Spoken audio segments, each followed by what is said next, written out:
Ertugrul गाजी 13वीं सदी के Anatolia की तारीख से माखूज एक अजीमुश्शान दास्तान है। ईमान, इंसाफ और मोहब्बत की रोशनाई लिखी की कहानी जिसने अपनी साबित कदमी और जुर्रत से न सिर्फ अपने कबीले बल्कि तमाम आलम इस्लाम की तकदीर बदल डाली। ओगोज़ तुर्कों के खाना बदोश काई कबीले को ऐसे वतन की तलाश थी जहां इनकी नस्लें परवान चढ़ सकें।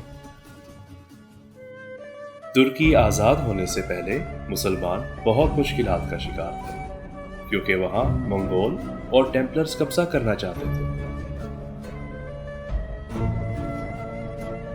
उस जमाने में मुसलमान छोटे छोटे कबीलों की शक्ल में रहा करते थे, जिनमें से एक कबीले का नाम काई कबीला था। काई कबीले के सरदार का नाम सुलेमान शाह था। सुलेमान शाह के 3 बेटे थे, अर्तुगरुल, गुंदोगदु, सारे।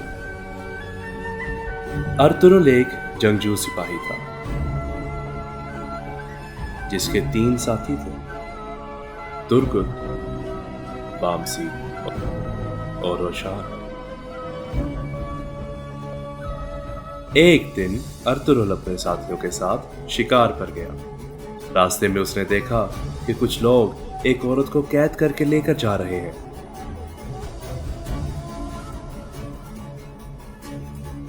वो इनके पीछे भागा। उसने वहां देखा कि मंगोलों के कुछ साथियों ने एक शहजादी को अगवा किया हुआ है और कैद करके अपने साथ कहीं लेकर जा रहे हैं।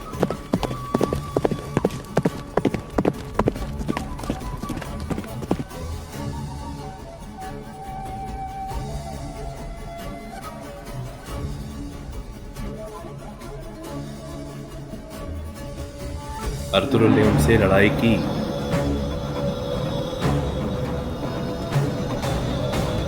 और उन सबको मार दिया। इस तरह उसने उस शहजादी को बचा लिया और उस शहजादी को अर्तुगरुल अपने साथ अपने काई कबीले ले आए।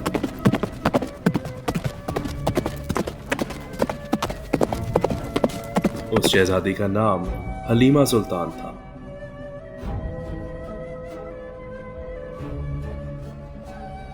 अर्तुगरुल शहजादी को बचाकर अपने कबीले ले आया। कबीले वाले सब हैरान थे कि ये कौन है।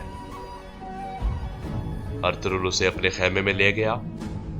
वहां उसके बाबा सुलेमान शाह और वालिदा हाइमे खातून बैठी। उन्होंने पूछा कि बेटा ये कौन है? तो अर्तुगरुल ने बताया कि बाबा जान, ये एक शहजादी है। इन्हें टेम्पलर्स अगवा करके ले जा रहे थे। मैंने इसे बचाया और यहाँ ले आया। अर्तुगरुल के बाबा ने उसे शाबाश दी और कहा कि बेटी आज से तुम हमारे साथ रहोगी, और फिर वो वहां से चले गए।